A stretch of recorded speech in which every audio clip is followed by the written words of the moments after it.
Nous méditerons donc ce matin la 8e des 10 paroles. Tu ne commettras pas de vol. Lorsque nous essayons de rendre témoignage et que nous parlons du péché, nous entendons souvent pour réponse de la part des gens à qui nous parlons « Je n'ai ni tué ni volé ». C'est ce que disent les gens autour de nous qui s'imaginent qu'ils n'ont pas besoin de salut. Je n'ai ni tué ni volé. Mais nous, qui sommes chrétiens, est-ce que nous sommes au fond si différents de ces gens qui mettent en avant leur bonne moralité en disant « je n'ai ni tué ni volé ». Avouons-le comme cela devant cette 8e parole, tu ne voleras pas. Nous avons le sentiment de n'être pas concernés parce que nous n'avons pas commis de hold-up. Nous n'avons pas trempé dans l'affaire Urbain. Nous n'avons pas volé de pommes chez le marchand, sauf peut-être lorsque nous étions enfants. Mais il y a des manières bien plus subtiles de voler. Et c'est ce que nous verrons ce matin. On verra quelques exemples. Je pense à une dame qui revenait de chez le boucher et qui se met à raconter à sa famille qu'elle vient de s'apercevoir qu'en lui rendant la monnaie, on lui a donné 50 francs de trop. Et, explique-t-elle, je ne vais pas aller rapporter ce billet de 50 francs, parce que la pauvre petite employée qui s'est trompée se ferait gronder par le patron, si le patron se rendait compte qu'elle m'a rendu 50 francs de trop. Voilà le raisonnement qu'elle tenait. Alors pour ma part, je me demande si la brave dame aurait tenu le même raisonnement si l'erreur avait été commise dans l'autre sens, et si elle aurait encore pensé à la pauvre petite employée. Une famille allait au cinéma. La place coûtait moitié prix pour les enfants de moins de 12 ans. Et voilà que la maman demande à la caissière 2 places adultes et 2 places enfants. Et le garçon, qui avait 13 ans et qui était chrétien, s'écrie « Mais j'ai 13 ans !» Et alors après cela, il a eu toute la famille sur le dos. J'ai reçu une fois un coup de téléphone d'un ami. J'étais alors à l'Institut et cet ami, un ancien étudiant de l'Institut, téléphonait de loin simplement pour dire bonjour aux copains. Il se trouvait qu'il venait d'entrer dans une cabine téléphonique pour donner un coup de fil et il s'était aperçu que la cabine le poste de téléphone fonctionnait sans qu'on ait besoin de mettre des pièces. Il était en panne, une panne qui permettait de téléphoner sans qu'on ait besoin de mettre des pièces. Alors il en a profité pour téléphoner aux copains à 500 km de distance et le coup de fil a duré une bonne demi-heure aux frais des télécommunications. Il n'aurait pas donné ce coup de fil si la cabine ne lui avait pas permis de le faire sans payer. Mais voilà, il a saisi la bonne occasion, n'est-ce pas, aux frais des télécommunications. Il a téléphoné une bonne demi-heure simplement pour dire bonjour aux copains. Il est aussi pratique courante de nos jours d'utiliser certaines combines pour éviter de payer la TVA sur certains produits. Parfois même on nous propose d'entrer dans de telles combines. Et il arrive parfois, et ça m'est arrivé au moins une fois, que nous soyons au bénéfice de telles combines et que nous nous en rendions compte qu'une fois l'opération bien en cours ou achevée, une fois qu'il est trop tard pour faire marche arrière. Il est aussi très facile de se faire mettre en congé de maladie pour prendre des vacances aux frais de la sécurité sociale.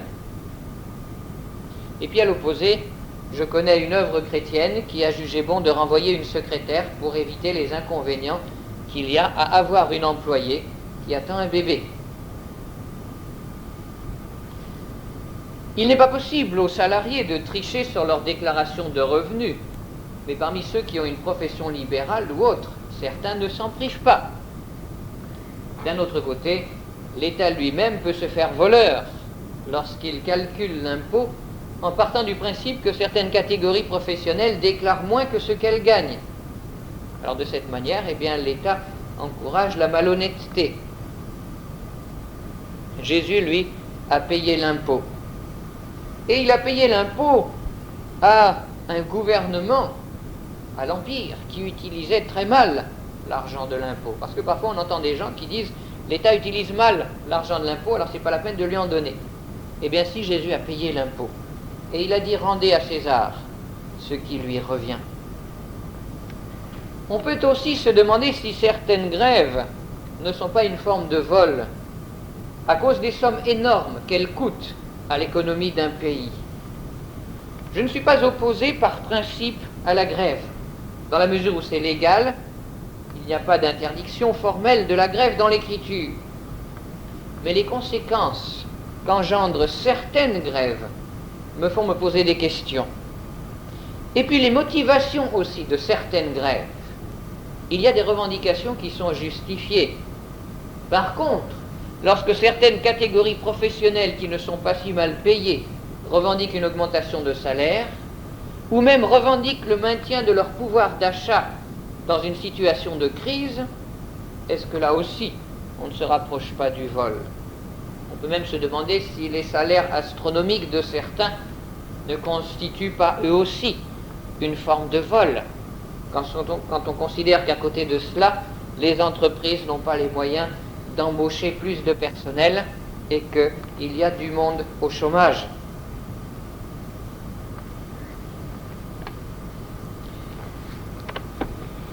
D'un autre côté, l'Écriture déclare, d'abord dans un texte du Lévitique, au chapitre 19,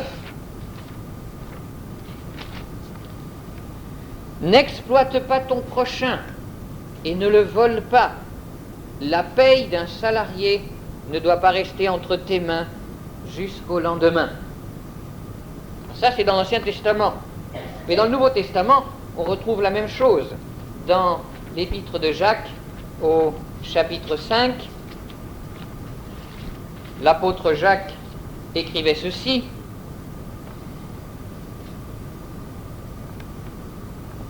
Alors vous les riches, pleurez à grand bruit sur les malheurs qui vous attendent. Voyez le salaire des ouvriers qui ont fait la récolte dans vos champs. Retenus par vous, ils crient, et les clameurs des moissonneurs sont parvenues aux oreilles du Seigneur des armées célestes. » Jacques reproche aux riches de ne pas payer ou de mal payer les gens qu'ils emploient. Là aussi, c'est du vol.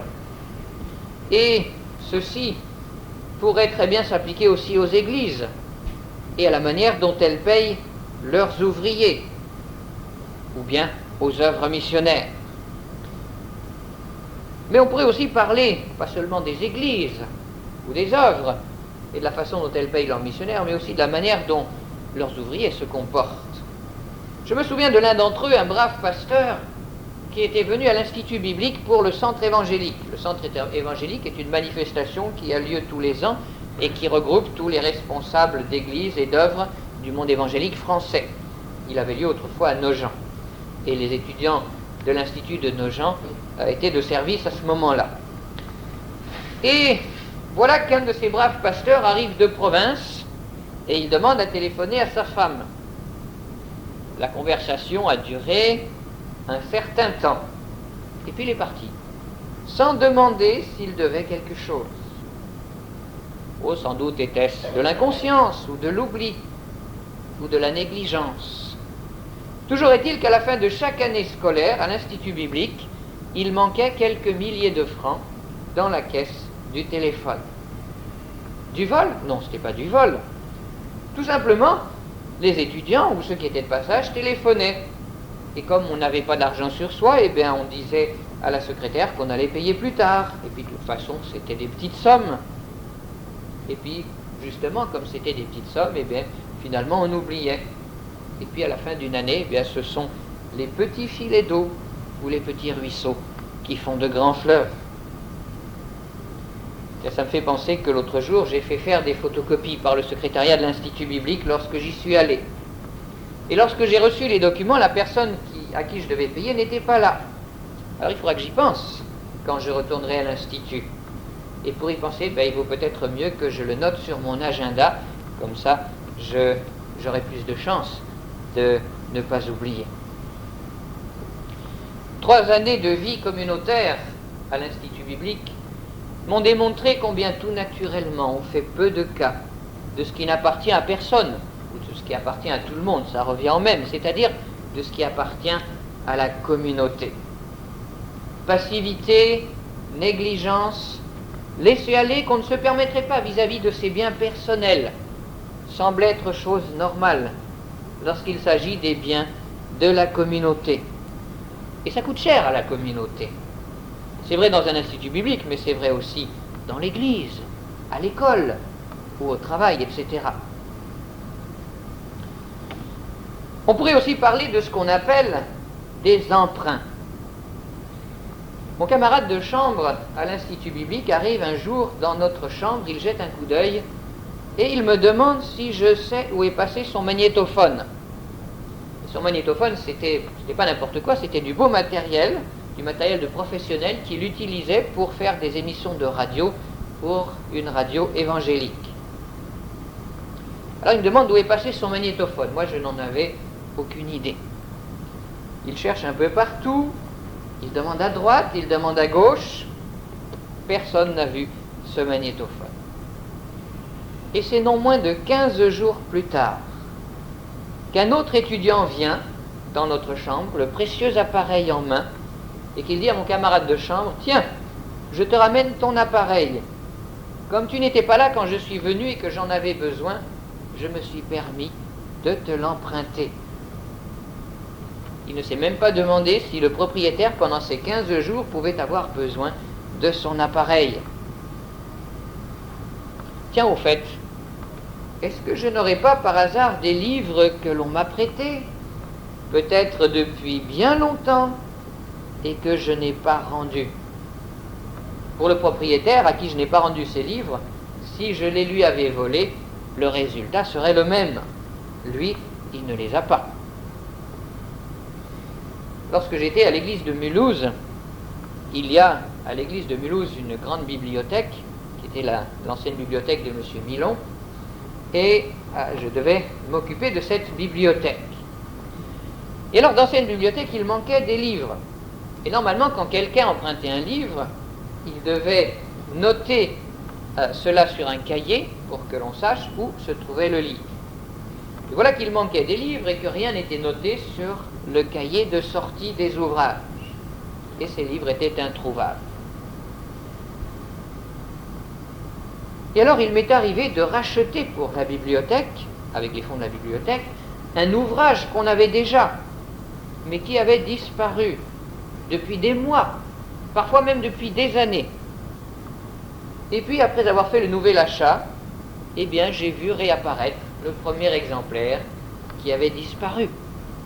Et comme ce n'était noté nulle part, eh bien j'ignorais l'existence de ce premier exemplaire, où je n'avais aucun moyen de le retrouver.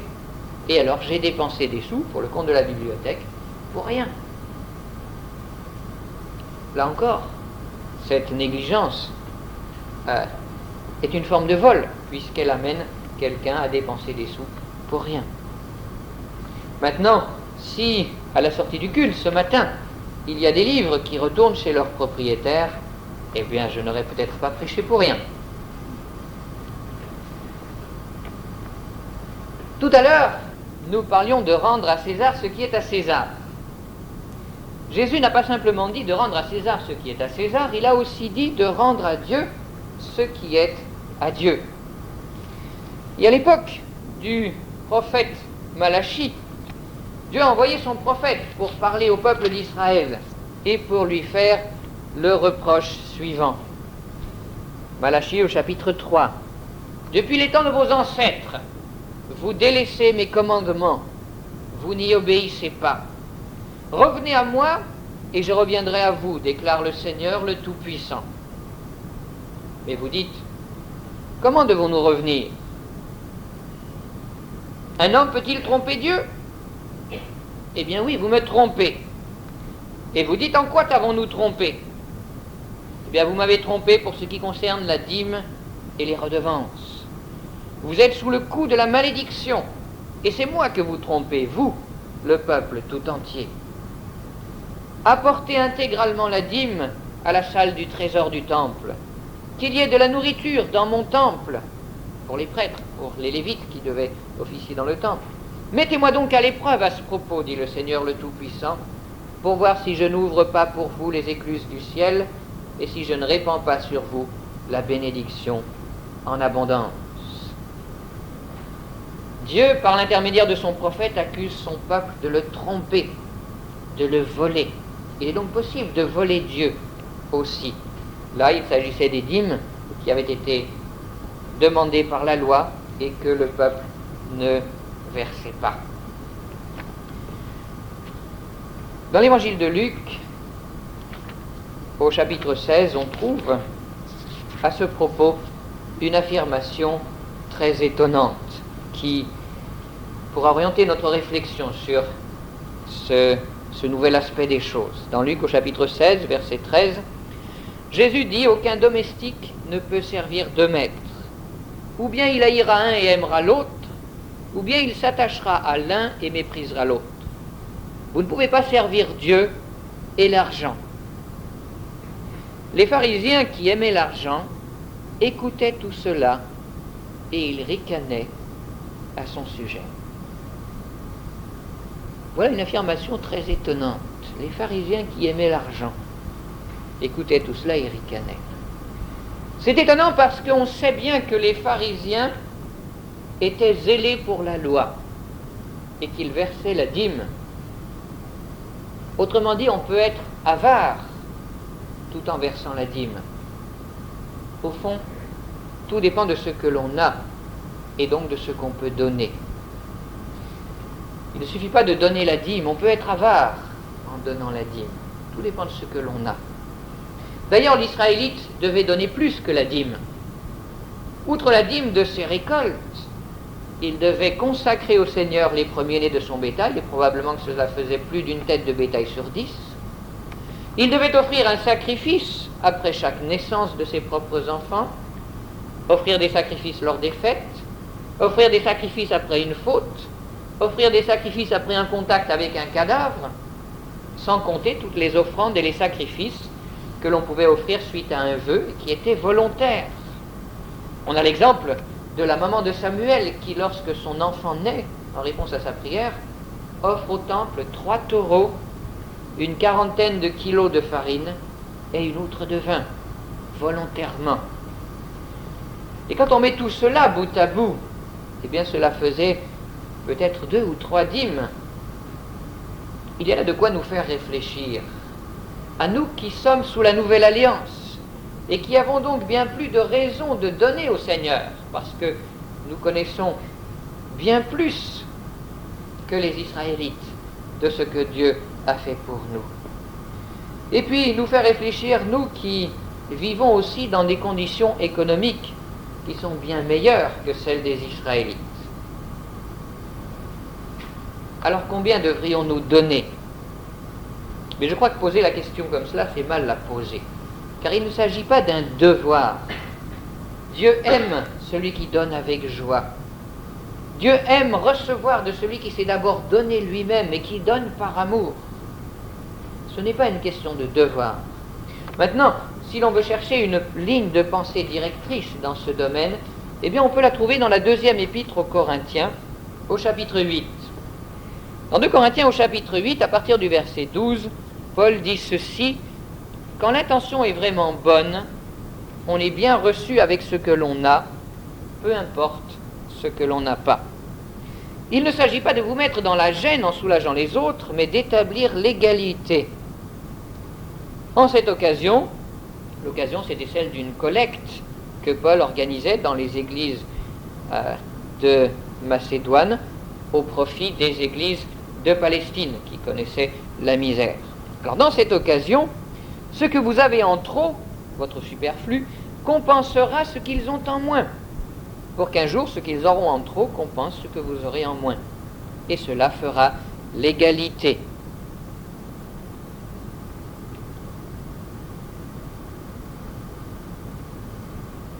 On peut retirer ici un certain nombre d'idées directrices. D'abord, quand l'intention est vraiment bonne, on est bien reçu avec ce que l'on a, peu importe ce que l'on n'a pas. Autrement dit, ce qui compte, ce qui est essentiel, ce qui est primordial, c'est la bonne volonté. ce sont les dispositions du cœur. Ce n'est pas la quantité que je donne qui compte d'abord aux yeux de Dieu, c'est la bonne volonté. Et ce que dit Paul là, on est bien reçu avec ce que l'on a, peu importe ce que l'on n'a pas, c'est qu'il faut donner en fonction de ce qu'on a, et pas en fonction de ce qu'on n'a pas. Ça ne veut pas dire qu'il faut tout donner. Au verset 13, Paul dit, il ne s'agit pas de vous mettre dans la gêne pour soulager les autres. Il nous faut garder ce dont nous avons besoin, afin de pourvoir aux besoins des nôtres, de notre famille. Paul parle ici de donner ce que l'on a en trop, le superflu, dans d'autres versions. Et c'est là que les choses se corsent. Car comment allons-nous définir ce qui est superflu et ce qui ne l'est pas? Je ne vais pas le faire pour vous. Et nous n'avons pas à nous juger les uns les autres dans ce domaine, ni même à nous comparer les uns aux autres. C'est à chacun de voir pour lui-même, pour son foyer, ce qui est vraiment utile, ce qui est superflu. On ne peut pas faire ici l'économie du discernement. C'est à chacun de déterminer quels sont ses besoins réels dans la société qui est la nôtre et de quoi il va pouvoir se passer pour donner au Seigneur. Alors je ne dis pas non plus qu'il faille se priver de tout, ni même qu'il faille se priver de tout loisir, car les loisirs sont nécessaires à notre équilibre, et ils sont un don de Dieu. Je ne dis pas non plus que nous sommes appelés à vivre toute notre vie pour l'Église, et donc à tout donner à l'Église. Nous sommes appelés à vivre pour Dieu, et ce n'est pas tout à fait la même chose que de vivre pour l'Église. N'empêche que, il me semble, que nous avons, nous qui vivons dans des pays favorisés économiquement, nous avons pour la plupart d'entre nous la possibilité de donner. Est-ce que nous donnons la dîme pour avoir une bonne conscience comme les pharisiens? Ou bien est-ce que par amour pour Dieu, nous nous posons la question, qu'est-ce que je peux réellement donner? Est-ce que je peux donner plus que la dîme? Et puis un autre élément à prendre en compte, d'après notre texte, c'est le besoin. Il ne s'agit pas de vous mettre dans la gêne en soulageant les autres. Paul exhorte à donner pour soulager les autres, pour répondre à un besoin. Une réelle appréciation de l'œuvre de Dieu et de ses besoins peut nous aider à déterminer combien nous donnerons. Au regard des besoins de l'œuvre de Dieu, de l'Église, des œuvres missionnaires, certaines choses auxquelles nous tenons, qui nous semblent peut-être des besoins, nous paraîtraient en fin de compte superflus. Un souci réel de l'œuvre de Dieu peut nous motiver. Si à cause de ce souci, nous cherchons à nous informer et nous prenons conscience des besoins. Et puis, puisque je parle d'information, alors je vais vous poser une question. Combien d'entre nous sont abonnés à une revue missionnaire, par exemple, et la lisent, bien sûr? Combien d'entre nous reçoivent les circulaires d'œuvres évangéliques, d'évangélisation ou de mission? Je ne vous demande pas de lever la main, mais de réfléchir chacun pour lui-même. Si nous donnons peu, c'est peut-être le signe que nous ne nous intéressons pas tellement à l'œuvre du Seigneur.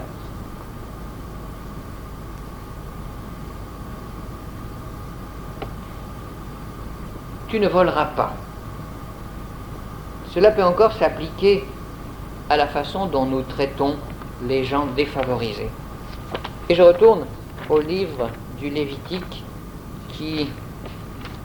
dans lequel on trouve cette loi.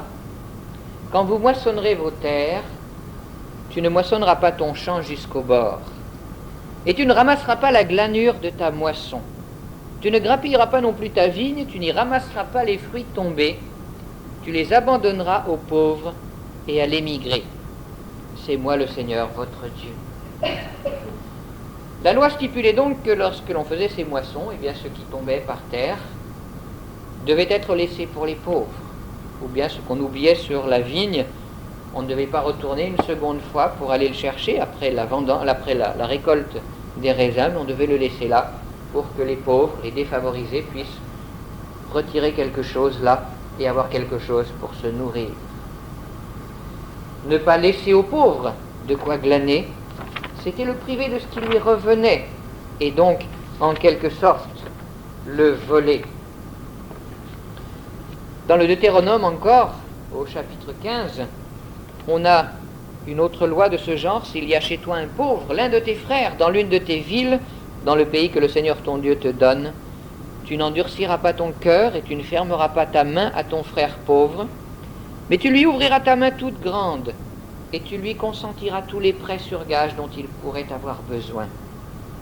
Garde-toi bien d'avoir dans ton cœur une pensée déraisonnable en te disant c'est bientôt la 7e année, celle de la remise, et en regardant durement ton frère pauvre sans rien lui donner. Il faut savoir que tous les 7 ans, on devait remettre les dettes qui avaient été contractées envers soi.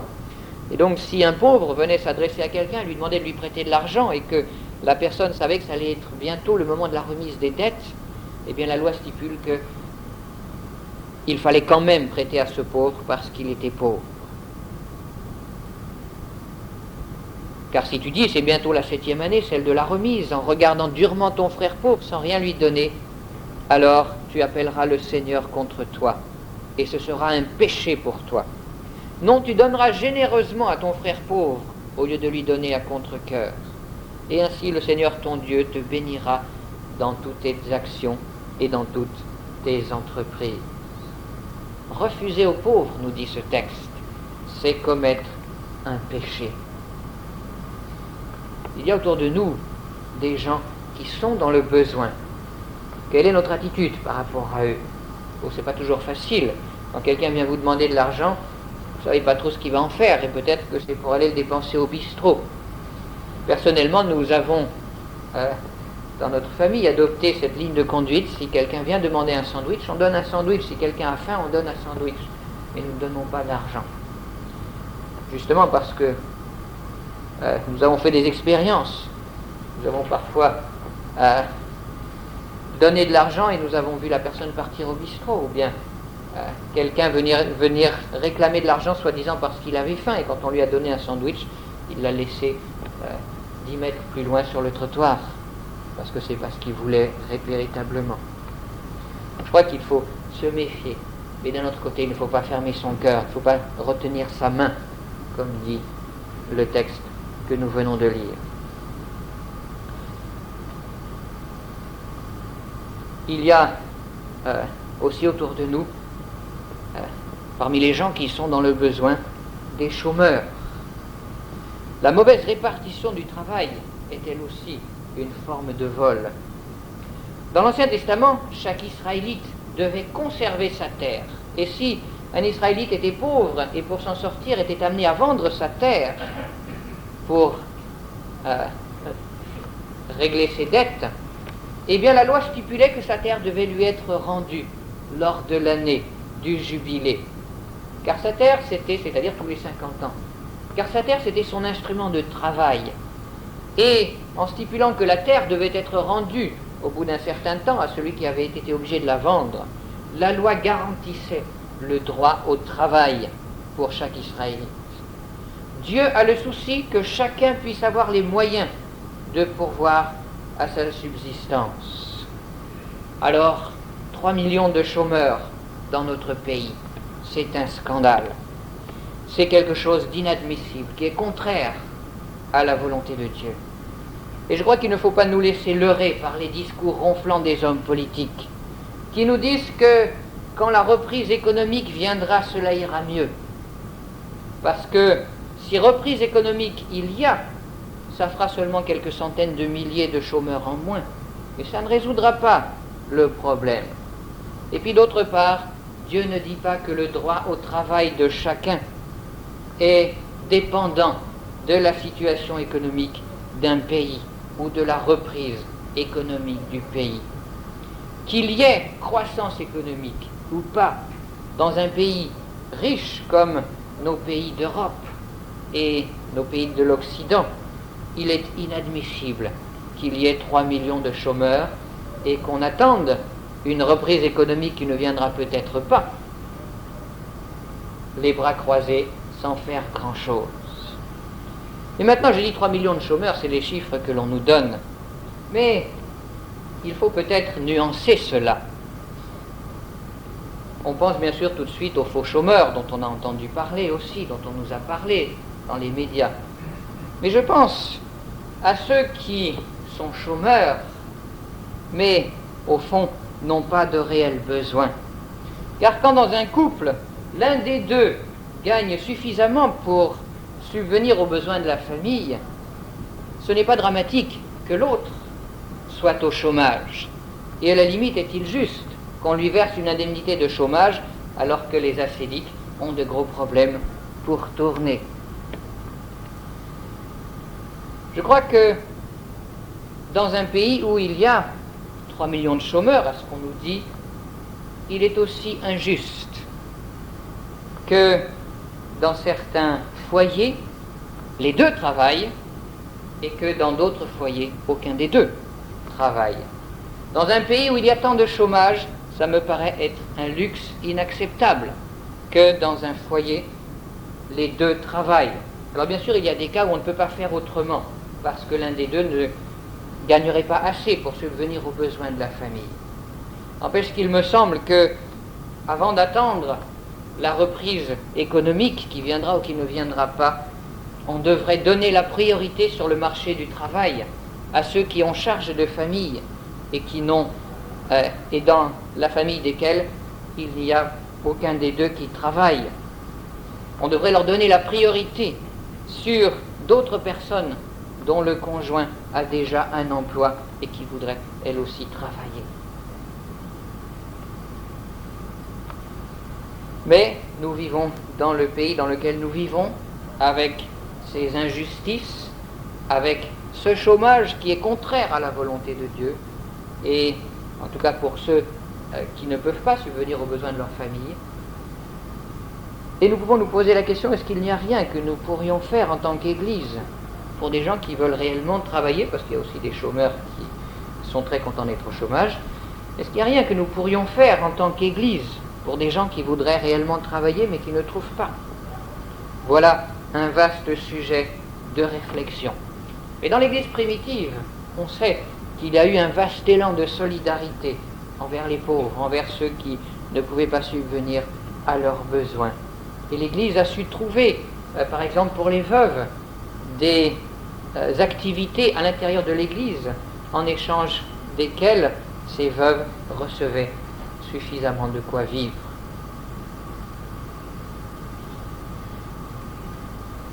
Vaste sujet de réflexion donc.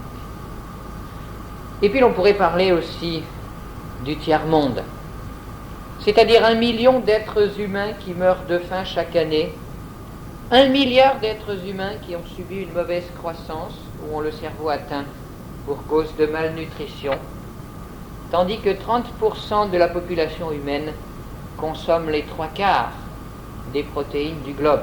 30% consomment les 3/4 des protéines du globe.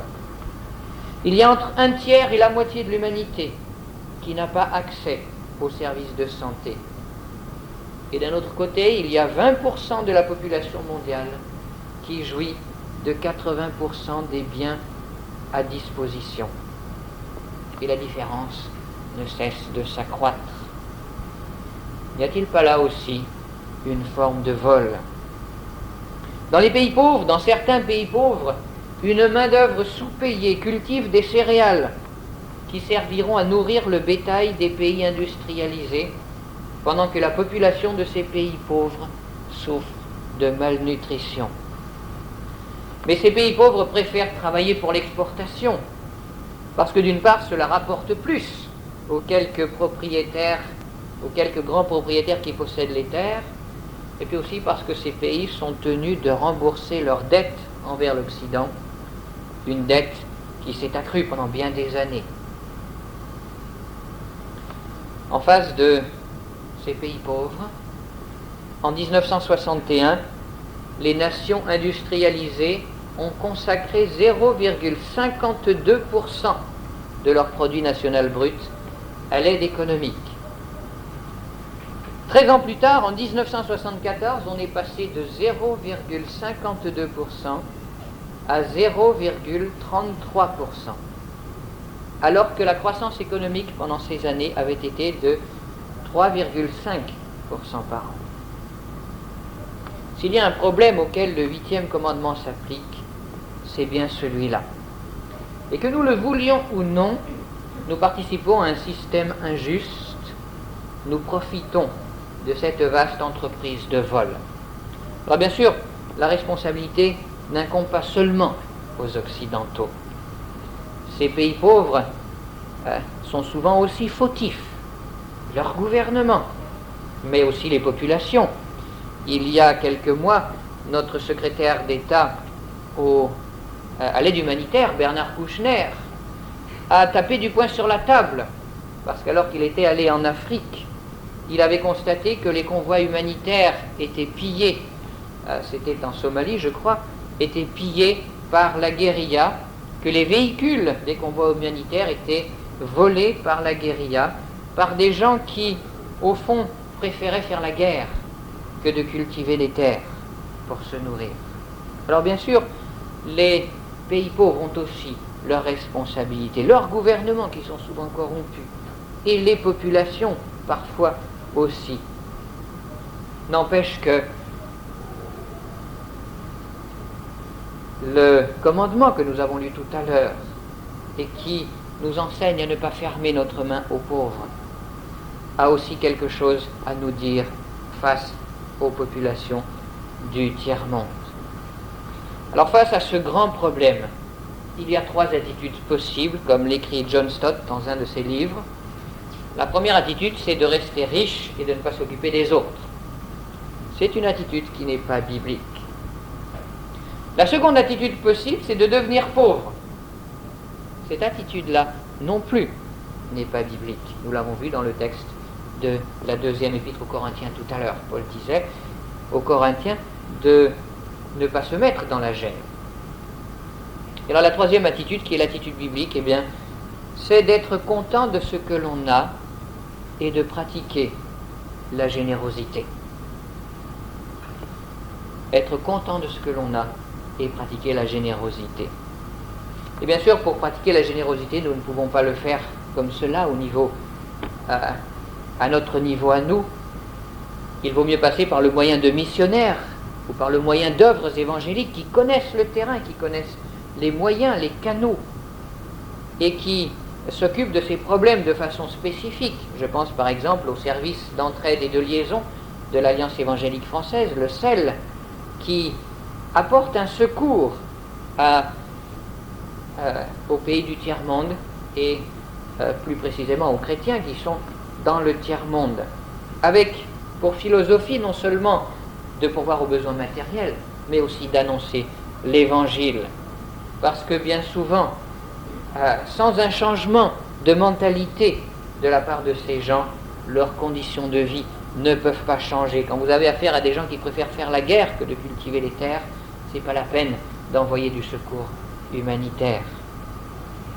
Mais il y a des œuvres qui s'occupent de cela, des œuvres évangéliques qui font ce travail, et je crois qu'il vaut la peine de les soutenir. Des œuvres qui savent aussi quels sont les meilleurs moyens de venir en aide à ces populations sans les assister, sans les rendre dépendantes de nous, mais les aider de telle sorte que ces gens apprennent à ensuite pourvoir eux-mêmes à leurs besoins. Nous sommes, je le disais tout à l'heure, dans un système économique qui est injuste. Et on ne peut pas sortir du monde. Nous ne pouvons pas échapper à ce système économique. On peut boycotter telle marque d'orange, comme j'ai vu des chrétiens le faire, des oranges qui provenaient d'Afrique du Sud, parce que ces chrétiens avaient appris que la compagnie qui récoltait ces oranges ne payait presque pas ses ouvriers. On peut aussi boycotter telle marque de café ou de vêtements qui sont fabriqués dans le tiers-monde. Mais cela ne résout rien. Il est très probable que la plupart des produits que nous consommons régulièrement sont le fruit de l'injustice et de la malhonnêteté.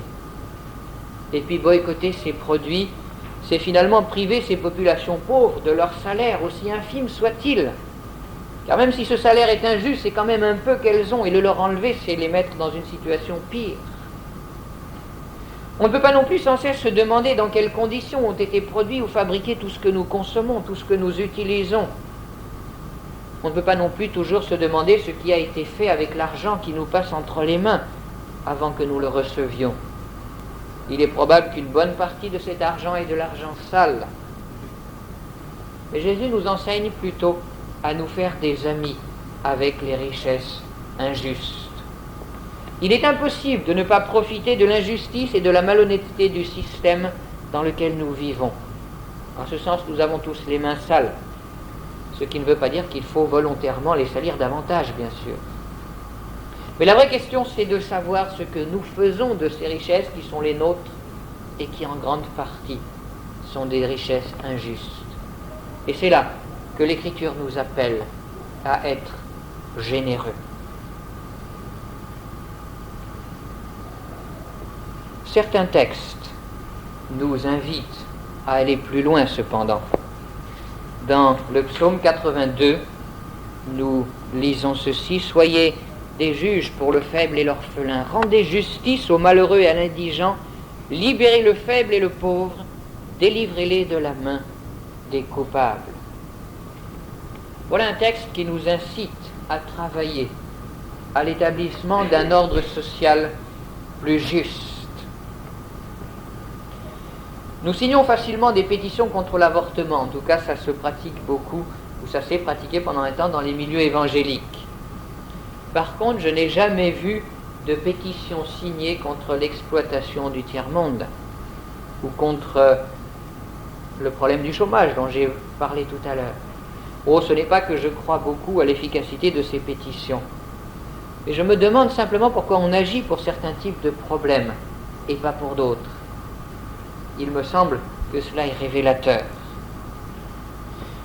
Quel type d'action alors pourrait-on envisager ? Eh bien, dans un premier temps, je crois que nous devrions prier pour que se lèvent des économistes chrétiens qui réfléchissent à ces problèmes, qui envisagent des solutions, qui réfléchissent à ces problèmes complexes pour avoir quelque chose à proposer. Car il ne s'agit pas simplement de critiquer ce que fait notre gouvernement, il faudrait avoir autre chose à proposer. Ça peut peut-être paraître utopique, mais pourtant, on a des exemples de choses qui peuvent se produire dans d'autres pays.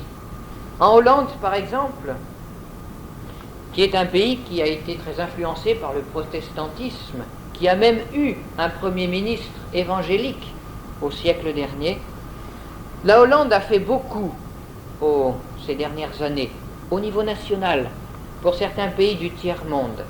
Le gouvernement de Hollande a lancé des plans d'action très concrets d'aide au tiers-monde, en parallèle avec des campagnes d'information visant à inciter la population de ce pays à un usage beaucoup plus rationnel des biens de communication, des biens de consommation. Pourquoi est-ce que nous ne verrions pas cela en France un jour ? Je crois qu'il serait bon que les chrétiens réfléchissent à ces problèmes et aux initiatives qui pourraient être prises. Et puis je vais maintenant conclure avec quelques remarques. Le 8e commandement, comme les autres, est donné pour préserver notre liberté. Et en effet, on ne peut pas être libre sans un minimum d'avoir. On ne peut pas vivre si on n'a pas un minimum d'avoir. Il faut pouvoir se nourrir, se vêtir, se loger. Sans ce minimum d'avoir, on dépend absolument des autres, on devient esclave de celui ou de ceux qui nous fournissent le pain, le vêtement, qui nous font vivre, même si c'est l'État, même si c'est les ascédiques. Le 8e commandement a pour but de préserver pour chaque homme un minimum d'avoir. Il a aussi pour but de préserver le droit au travail, à subvenir aux besoins de sa famille pour chaque homme. J'ai dit tout à l'heure, pour chaque Israélite libéré de l'esclavage, Dieu avait alloué un morceau de terre qui était sa propriété inaliénable pour qu'il puisse tirer de ces terres sa subsistance. Et lorsque l'Israélite vendait sa terre, c'était seulement pour un temps. Au bout d'un certain temps, la terre devait lui être rendue, afin qu'il conserve son droit au travail, sa possibilité de pourvoir aux besoins de sa famille. Sans sa terre, l'Israélite n'avait plus qu'à se vendre comme esclave. Dieu avait énoncé ses lois pour préserver la liberté des Israélites qu'il avait libérés de l'esclavage. Le 8e commandement garantit donc le droit de propriété et le droit au travail pour tout homme. Mais il faut bien comprendre cela. Il faut bien comprendre de quel droit de propriété il s'agit. Le 8e commandement n'a pas été donné pour que les uns aient le droit de s'enrichir démesurément ou le droit de garder tout ce qu'ils ont. Il a été donné pour préserver la liberté des plus défavorisés et pour que les uns n'appauvrissent pas les autres en amassant pour eux-mêmes. C'est là le sens profond de la 8e parole. Autre remarque, parler de droit à la propriété nous conduit aussi à nous interroger sur le système politique, social, économique qui serait le plus biblique.